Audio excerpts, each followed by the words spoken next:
जोहार दोस्तों, मैं अहमद सर की पाठशाला में आप सबों का स्वागत करता हूं। मैं आप सबों का क्लास 10 की मॉडल सेट जो इंग्लिश सब्जेक्ट के साथ उपस्थित हूं, जो आपके लिए महत्वपूर्ण होगा, ऐसी मेरी प्रयास है। इसमें मैं आपको दिखाऊंगा कि इस बार एग्ज़ाम कैसे होगी, पहला पॉइंट।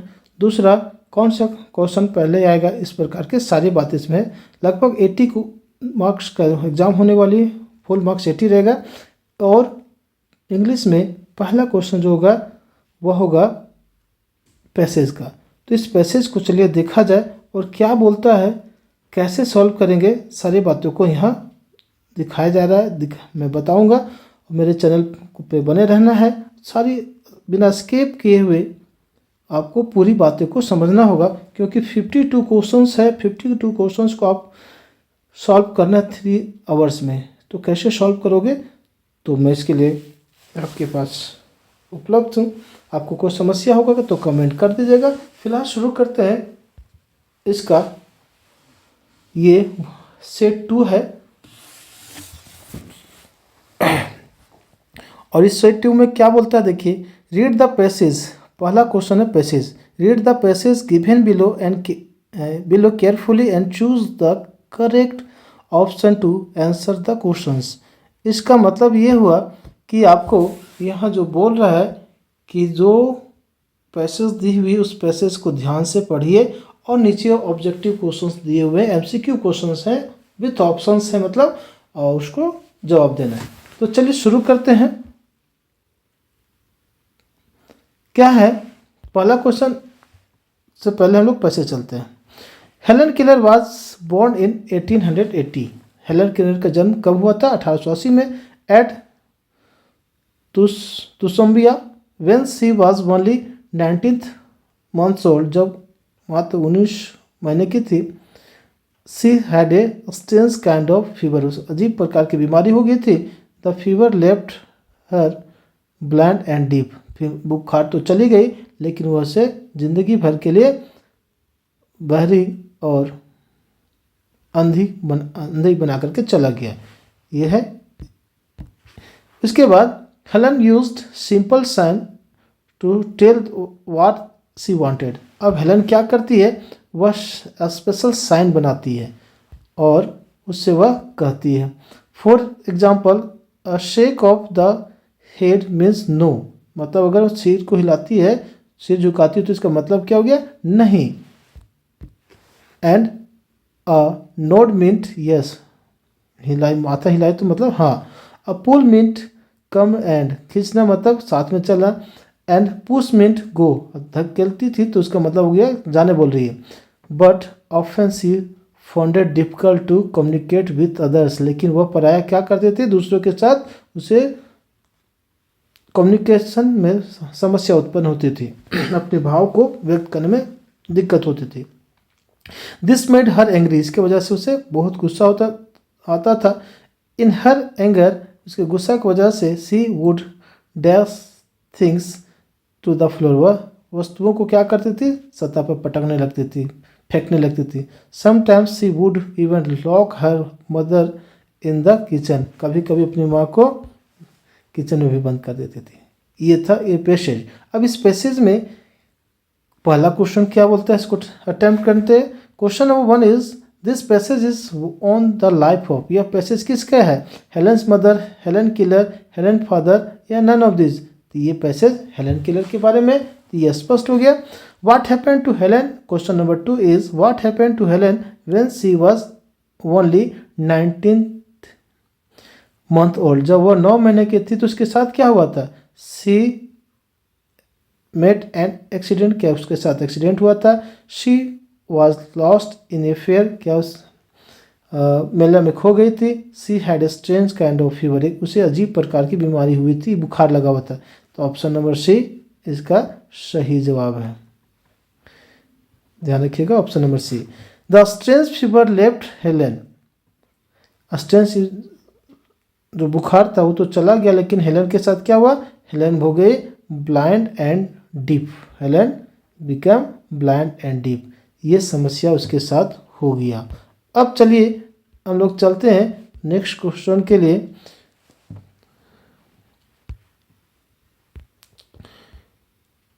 तो क्वेश्चन नंबर 4 क्या बोलता है, इसको देखा जाए। 4 बोलता है what was the reason behind Helen's anger. Helen के गुस्से के पीछे क्या कारण था। तो उसको क्या था, वो था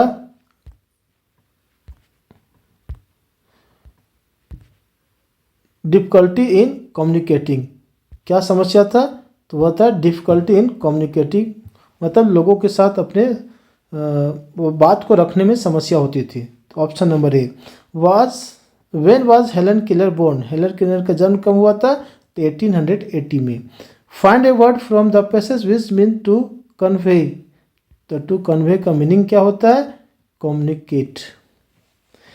question number 7 is the opposite of left. Left का अपोजिट क्या होगा, तो इसका होता है राइट।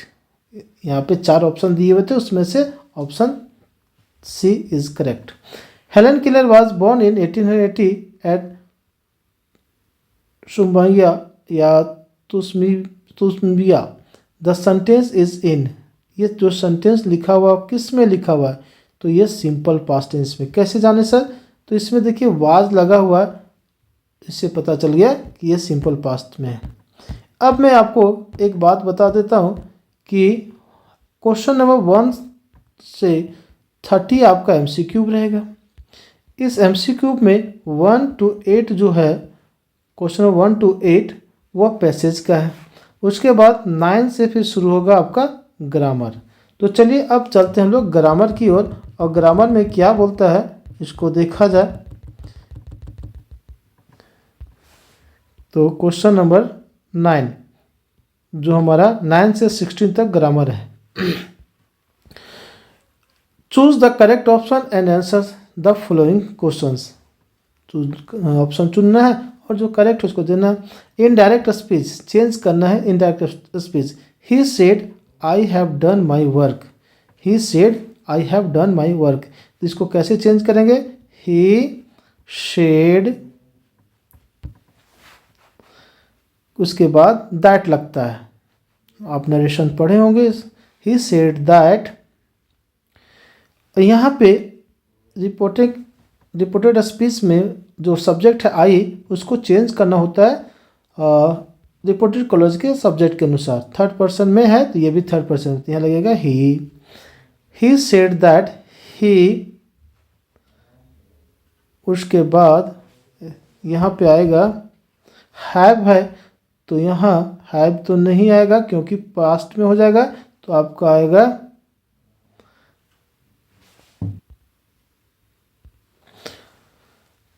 तो यहाँ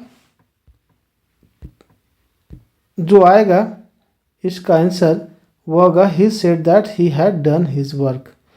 लेकिन ऑप्शन ए जो बोल रहा है मेरे विचार से रॉन्ग है, क्योंकि ये हैव को चेंज करना है पास्ट में, और हैव का पास्ट टेंस होता है हैड, और यहाँ सिर्फ ऑप्शन नंबर सी ही जिसमें हैड लगा हुआ है। He said that he had done his work, ये सही होगा। Passive voice of she was writing a letter, इसको चेंज करना है पैसिव वॉइस में। तो इसको चेंज कैसे करते हैं, जहाँ ये ऑब्जेक्ट जो है इसको उठाते हैं और लिखते हैं अ letter was.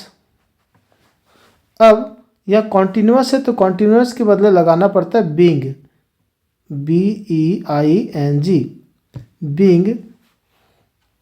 A letter was being written, verb 3 के रूप में रहेगा रिटेन बाय, रिटेन के बाद क्या था, a letter was being written by C का हो जाता है हर। तो इसका आंसर होगा ऑप्शन नंबर बी। चलिए ऐसे चेंज करते हैं। अगर आपको वॉइस या नरेशन में प्रॉब्लम होगा तो आप मुझसे कंसल्ट करेंगे, मैं आपको बहुत कम समय में ये सारे टॉपिक कंप्लीट करा दूंगा। अगला है question number 11, she dash 100 rupees for me, तो इसका होगा बोरोड, वह मेरे लिए 100 रुपये उधार लेती है। 12 number, dash the Republic of India live long, तो इसका होगा may the Republic of India live long. Question number 13, please tell me dash took my pen, please tell me who took my pen, इसका सही answer होगा the children are making noise in the class, this sentence is in, वह किस में है, तो ये हो जाएगा चिल्ड्रन आर मेकिंग, तो आर हो गया प्रजेंट में, तो प्रजेंट हमारे पास है ऑप्शन नंबर ए, सी और डी, लेकिन आईएनजी वाला फॉर्म आ गया तो हो जाएगा कॉन्टिन्यूस, तो हो जाएगा present continuous. Next, look that man dash to open the door of your house, उस व्यक्ति को देखो जो तुम्हारा दरवाज़ा बंद कर रहा था, इसका क्या होगा is trying, look that man is trying to open the door of your house, वह व्यक्ति को देखो तो जो तुम्हारे घर को दरवाज़ा खोलने की प्रयास कर रहा है। The transformation of he is honest, इसको ट्रांसफॉर्म करना है इन नेगेटिव, यहाँ ध्यान रखिएगा कि इसको चेंज करने के तरीके अलग हैं, इसको चेंज तो आप करिएगा लेकिन यहाँ क्या बोलता है इसका मीनिंग चेंज होगा क्या कि नहीं, इसको देखा जाए। ऑप्शन है he is not dishonest, he is not honest, तो यहाँ है ही इज़ ऑनेस्ट मतलब वह ईमानदार है। अब इसके अनुसार इसका नेगेटिव क्या होगा, ही इज़ नॉट डिसऑनेस्ट मतलब वह बेईमान नहीं है, मतलब वह ईमानदार है। ही इज़ नॉट ऑनेस्ट वह ईमानदार नहीं है, ही इज़ डिसऑनेस्ट वह बेईमान है, नन ऑफ दिस। इसमें अगर ट्रांसफॉर्मेशन चैप्टर के अनुसार बनाएंगे तो इसका आंसर होगा ऑनेस्ट का अपोजिट हो जाएगा डिसऑनेस्ट, तो यहाँ पे ऑप्शन नंबर ए फिर आया और इसका आंसर बी फिर से रॉन्ग हो गया, तो मेरा आंसर ये रहेगा। चलिए अगले चलते हैं, फिर से आपके पास एक पैसेज आ गया, इसमें मैं आपको पहले ही बताया कि पैसेज की भरमार है, पैसेज के बिना काम नहीं चलेगा। तो 16 के बाद आता है 17 नंबर क्वेश्चन, इसमें पैसेज है the moment the letter fell into the mail box the postmaster went to open it, it said God of money that I asked for, only 70 pesos reached me, send me the rest since I need it very much, but don't send it to me through the post office या mail box, because the post office employees are a bunch of crooks. लिंचो पत्र लिखता है, उसमें कहता है कि आपको जो मैंने 100 पैसे मांगा था 100 पैसों की जगह पे 75 पैसों आया, अब आप क्या कीजिएगा कि आप पैसा जो भेजेगा पोस्ट ऑफिस के माध्यम से नहीं भेजिएगा क्योंकि वहाँ बेईमान लोग भरे पड़े हैं, और वह पैसा डायरेक्ट भेजिएगा आपका लिंचो। तो अब हो गया हु रीड द लेटर, तो लेटर कौन पढ़ता है, तो पोस्ट मास्टर पढ़ता है। Who is I in this passage, तो इसमें लेंचो जो है आई है। Which word in the passage means dishonest person, dishonest person मतलब यहाँ कौन इंडिकेट कर रहा है, तो क्रूक्स, ये जो क्रूक्स जो है वह डिसऑनेस्ट पर्सन को इंडिकेट कर। चलिए अगले क्वेश्चन की ओर चलते हैं, इसमें बोलता है कि choose the correct option and answer the following question. तो चलिए ढूंढते हैं वाट क्वेश्चन नंबर 20 है, what urge him the seagull to make his first flight, तो सीगुल क्या तर्क करती है, इसका आंसर ढूंढना है। इसमें hunger, sight of fish, courage और या डी नंबर ऑप्शन डी में बोथ ए और बी, तो इसका जो आंसर होगा भूख और जो मछली को देखता है उसके वजह से वह उड़ने के लिए ललायित हो जाता है। चलिए क्वेश्चन नंबर 21 की ओर चलते हैं। According to the Mandela how many obligation every man has, तो मंडेला के अनुसार कितने कर्तव्य होते हैं, 2, इसका डी था। What was the topic of the essay written by Annie, Annie किसके बारे में लिखने को मिला था, एनी फ्रैंक को मिला था टीचर के द्वारा और चैटर बॉक्स के बारे में। The best session of visit Coorg is, Coorg कब जाना चाहिए? तो इसका अच्छा होगा वह है सितंबर टू मार्च में जाना चाहिए। Who is the poet of the poem dust of snow, ये तो आपको पता ही होगा, फर्स्ट पोएम है और इसका आंसर है Robert Frost. What does Amanda consider her self, तो एन ऑर्फन, अमांडा जो है अपने आप को ऑर्फन महसूस करती है। अमांडा पोएम तो आप पढ़े ही होंगे। What has the poet compared the fog with, तो वह कैट की तुलना किया गया था। What work did the thief do for Anil, वह चोर जो था हरी सिंह जो था वो अनिल के लिए कौन सा काम करता था? तो वह the thief use to make tea for Anil, Anil के लिए चाय बनाता था। The thief use to go to market, बाजार जाता था। इसका मतलब हो गया ऑप्शन नंबर, इसका हो जाएगा सी, ऑप्शन नंबर सी। चलिए 28 क्वेश्चन, हु वाज लुटकेंस, तो लुटकेंस कौन सा था? तो देखा जाए तो वह लुटकेंस जो था खुद बिल ही था, बिल ब्रेशन ऐसा नाम था उसका, वह लुटकेंस वही था। अब क्वेश्चन नंबर 29 जो एमसीक्यू का सेकेंड लास्ट क्वेश्चन है, इसमें देखा जाए why was it a temptation to keep Tricky as a permanent guest, Tricky को परमानेंट गेस्ट के रूप में क्यों रखना चाहता था? Because they were enjoying eggs wine and brandy, क्योंकि जो ट्रिकी की जो मालकिन थी वह बहुत रिच थी और वह उस लेखक डॉक्टर हेरियट के यहाँ क्लिनिक में एग्स बेचती थी, वाइन बेचती थी, ब्रांडी बेचती थी। अब फ्री का जो पार्टी मिलेगा किसी को वह क्या करेगा, छोड़ देगा? नहीं छोड़ेगा ना, तो इसी वजह से वह नहीं छोड़ते थे। Vishambar demand dash rupees as dowry, Vishambar कितना रुपया मांगा था विवाह के लिए? दहेज के रूप में 5000 मांगा था कि 5000 दो तब मैं भोले से विवाह करूंगा, और नहीं दिया तो मैं विवाह नहीं करूंगा, ऐसा डिमांड था उसका विशंबर का। तो 30 ऑब्जेक्टिव्स हो गए। अब यहाँ पे सब्जेक्टिव आता है, शुरू होता है, इसमें से फिर आया एक पैसेज। इस पैसेज में अगर आप ध्यान से देखिएगा तो इसमें आपको 6 ही क्वेश्चन सॉल्व करना है। देखिए यहाँ कैसे लिखा हुआ है, 6 × 2 12, 6 क्वेश्चन सॉल्व कीजिए, इच क्वेश्चन मार्क 2, अर्थात 12 मार्क्स मिलेगा। तो इंडिया एंड, इसका पहला क्वेश्चन मैं पढ़ता हूँ, when did tea enter our life, हमारे ज़िंदगी में टी कैसे कब आया? तो tea enter our life only in mid 19th century, according to this passage the answer is 19th century। चलिए तो इसका आंसर हो गया। अब आगे क्वेश्चन नंबर 32 के चलते हैं। Why was tea sounded by the Indians in the beginning? Because answer में है Indians thought it was a poison, क्यों स्वीकार नहीं करता था? लोग सोचते थे कि भाई ये तो जहर हमको दे रहा है, पॉइजन दे रहा है, इसके वजह से। Which two countries know the beneficial qualities of tea from the beginning, शुरुआत से कौन से दो शहर थे या देश थे जिनको पता था कि इसकी चाय के फायदे?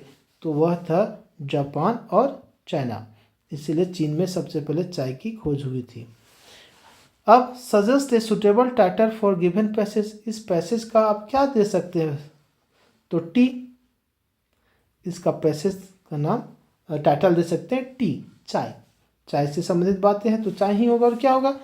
तो ये 34 हो गया, 1 2 3 4 क्वेश्चन हो गए, 2 क्वेश्चन और सॉल्व करना है, लेकिन इसमें सारे क्वेश्चन सॉल्व किया गया, तो मैं आपको सब बताता हूँ। क्वेश्चन नंबर 35 क्या बोलता है? Complete the following, India and tea are so dash intertwined together that life without the brew is unimaginable. उसके बाद in the beginning two Indians shunned the drink, शुरुआत में नहीं पीता था, उसके बाद पीना। ये दोनों जो है वो अपने से भरना नहीं है। 35 का क्वेश्चन नंबर 1 और 2, वहाँ पे जब पैसेज पढ़िएगा तो उसके आधा यहाँ सेंटेंस लिखा हुआ, आधा वहाँ से उठाना है।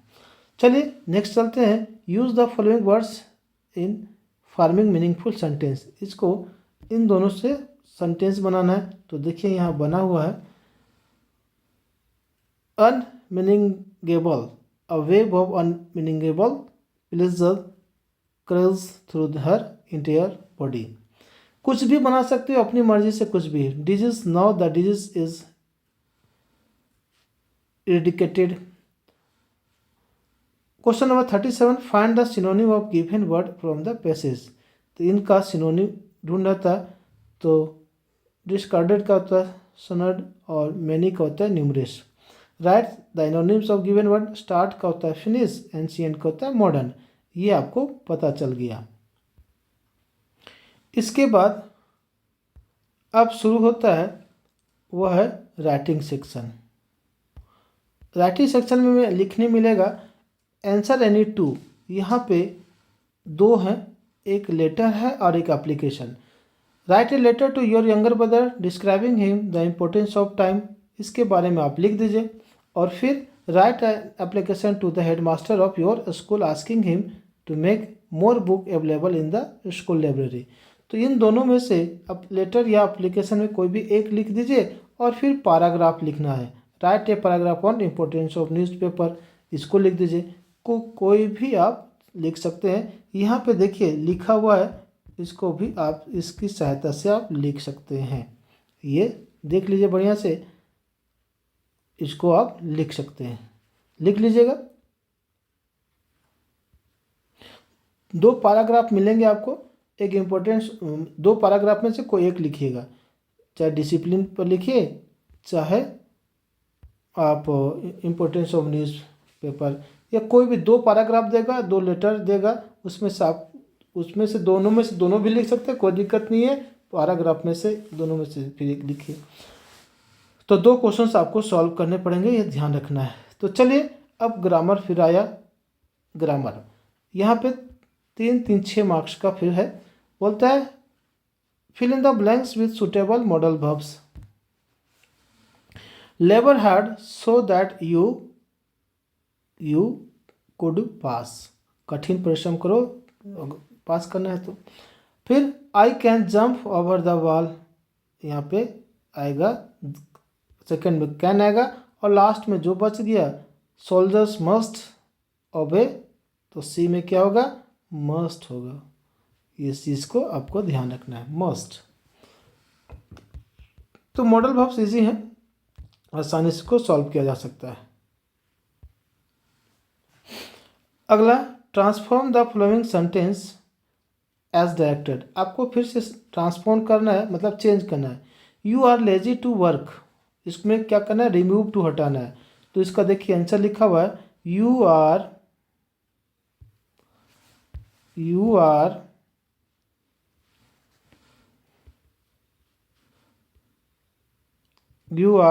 so lazy, you are so lazy that you cannot walk या वर्क, जो भी लिखा हुआ इसको लिख सकते हैं। तो you are so lazy that you cannot work, ये रिमूव टू था। अब इसको एसर्टिव में सेंटेंस में चेंज करना, who would not run from a lion। तो इसको एसर्टिव में चेंज कीजिए, तो इसका क्या होगा, everyone would run from a lion, everyone would run from lion. Next है शी सेड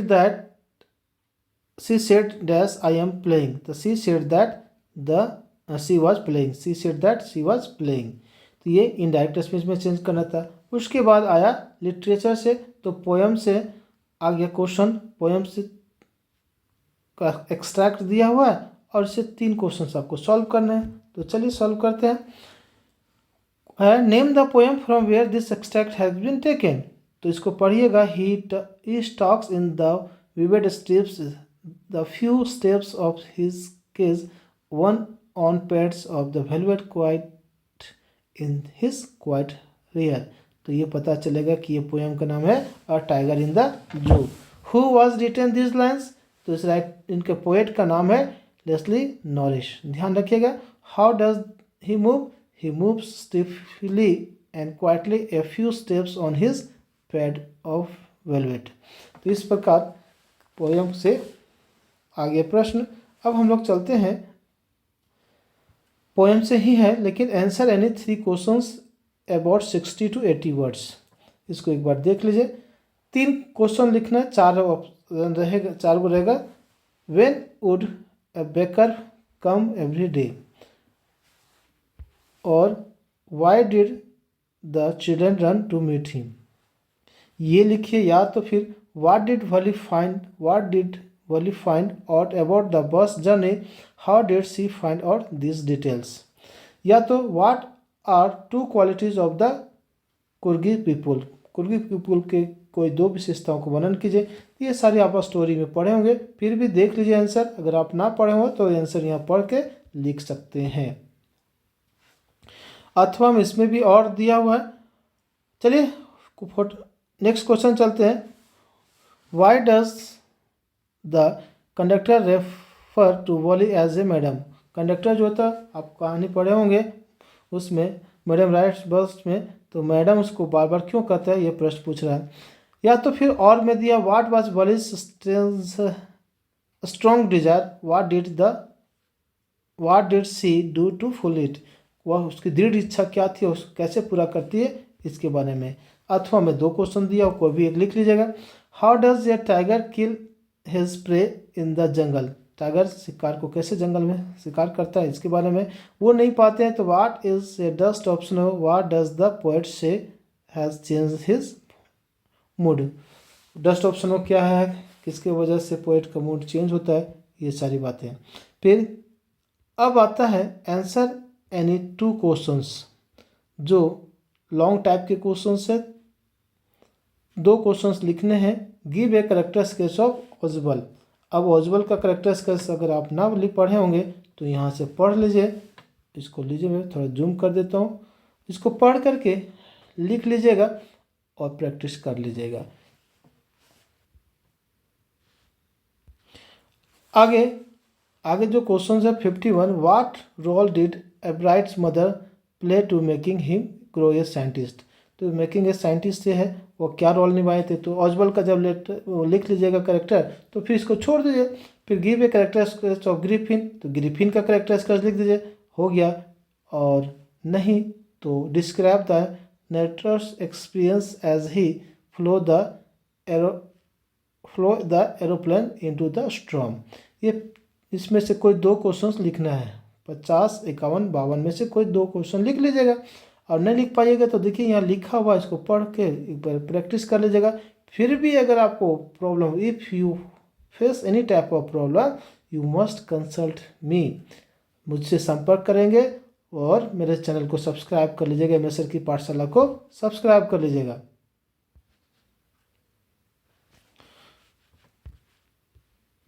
एमएस सर की पाठशाला, आप जैसे ही सर्च करेंगे ये आ जाएगा। उसको मेरे चैनल को सब्सक्राइब कर लीजिएगा। यह और कोई परेशानी होगी तो फिर कमेंट में कमेंट कर दीजिएगा। मिलते हैं नेक्स्ट वीडियो में, तब तक के लिए लेता हूँ इजाज़त। जय हिंद।